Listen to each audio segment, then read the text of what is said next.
supaya rumah tidak dibobol pencuri. Bacakan ayat kursi. Maka pedagang ini langsung menggenjot ayat kursi sebanyak-banyaknya. Ayat kursi dibaca sebanyak-banyaknya. Alhamdulillah sudah tidak lagi dijarah oleh pencuri. Alhamdulillah sudah tidak lagi dibobol oleh pencuri. Ini kekuatan ayat kursi. Kalau mengagungkan Al-Quran, Anda akan diagungkan oleh manusia.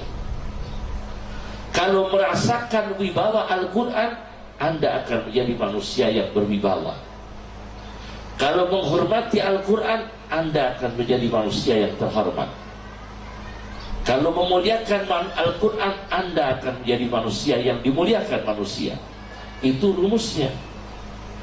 Memuliakan Al-Quran, dimuliakan manusia. Mengagungkan Al-Quran, diagungkan manusia. Menghormati Al-Quran, dihormati manusia. Itu rumusnya. Karena itu menyangkut aktivitas hati. Ada satu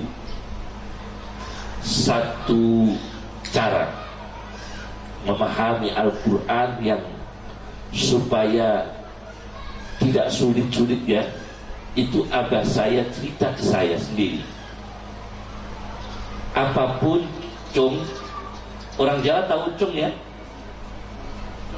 Abah saya manggil saya cung. Sini masih ada kata-kata cung. Masih ya. Abah saya manggil saya cung.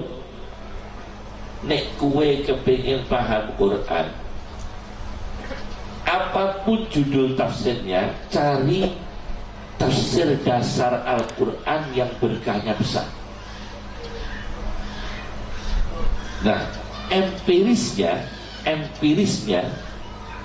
secara empiris ulama dulu mengatakan tafsir yang berkahnya besar adalah Jalalain di antaranya. Maka kalau ingin paham Al-Quran, pelajari dulu Jalalain, baru yang lain. Itu abah saya. Meskipun kamu cung, saya sediakan kitab sebanyak ini. Ada 4 rumah kitab saya. Kitab saya itu ada 4 rumah besar. Kitab saya, tinggalan abah saya, perpustakaan pondok saya itu ada 4 rumah besar. Kitab semua. Tapi untuk memahami Al-Quran dengan baik, cari kitab dasar yang berkah. Di antaranya tafsir Jalalain. Itu akan membuka tafsir yang lain. Sekarang ini banyak orang meremehkan Jalalain. Bukan sekarang, ada sebagian orang meremehkan Jalalain. Katanya tidak seintelektual tafsir Al-Manar karya Rasid Ridho, tidak seanalisis modern seperti tafsir yang rasional, seperti tafsirnya Mu'tazilah Al-Kasyaf. Jangan begitu. Tafsir sains, ada tafsir sains, tafsir dan ilmu pengetahuan alam dan teknologi, namanya tafsir Jawahir. Tafsir sains itu lebih banyak ilmu pengetahuan alam.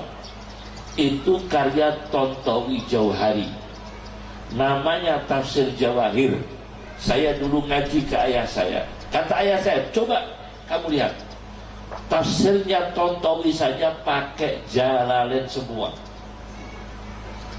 Pakai Jalalain semua. Jadi kalau memahami Quran, Ustadz Romli, Kiai Romli, santri-santri diajarkan Jalalain. Sudah ya? Alhamdulillah. Itu berkahnya besar. Biar itu nanti pemahamannya juga Ahlussunnah wal Jamaah, pemahamannya juga lurus. Nanti ke atasnya lagi, tetap pegangannya jangan keluar dari tafsir Jalalain, supaya akidahnya terjaga. Paham ya ini ya? Ini penting sekali. Orang Madinah, dosen Wahabi, insya Allah Wahabi, tapi Wahabinya fleksibel, tidak kaku.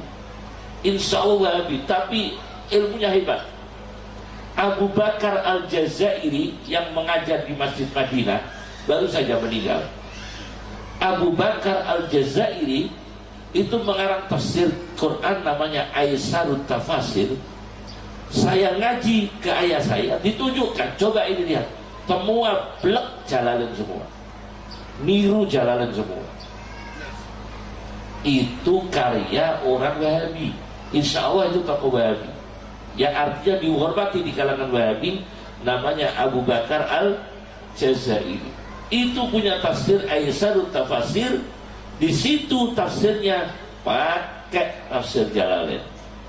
Kurang apa? Sains saja pakai Jalalain. Jadi itu untuk memudahkan memahami Al-Quran.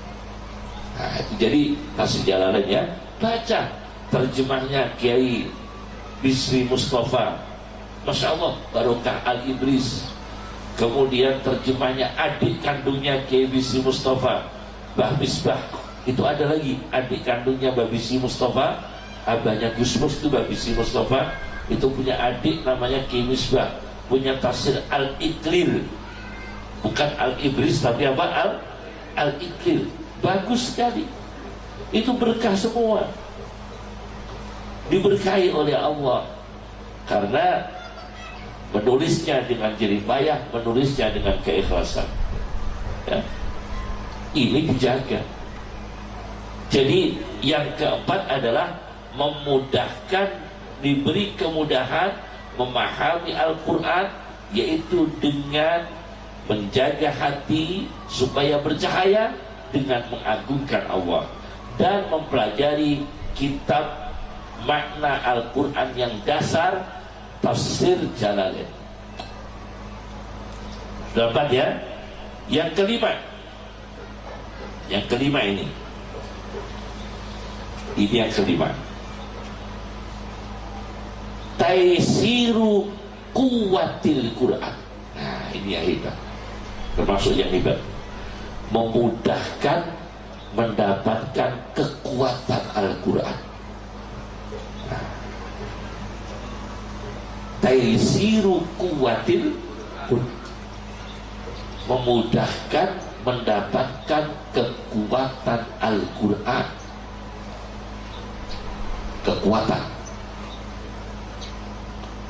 maaf ya, doanya orang yang punya hutang,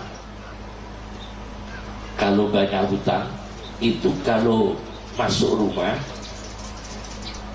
kalau punya hutang ya, itu kalau masuk rumah salamnya 3 kali. Assalamualaikum warahmatullahi wabarakatuh, 1. Salamnya 2 kali. Dan assalamualaikum ayyuhan nabiyyu warahmatullahi wabarakatuh. Yang ketiga baca Al-Ikhlas 3 kali. Itu kekuatan. Itu nanti kalau dibaca dengan ikhlas, jangan kaget kalau rezeki melimpah. Jangan kaget, tapi jangan lupa yang ngasih doa. Taisiru Kuwatil Quran, dimudahkan kekuatan Al-Quran. Saya dapat cerita dari Habib Umar sekarang. Di Yaman, di kota Yaman itu ada pedagang mebel. Pedagang apa? Mebel. Dagangannya itu sering dicuri orang. Jendelanya dicuri, kursinya dicuri, lemarinya dicuri, pokoknya dagangannya sering dicuri orang. Yang dagang itu tidak bisa ngaji,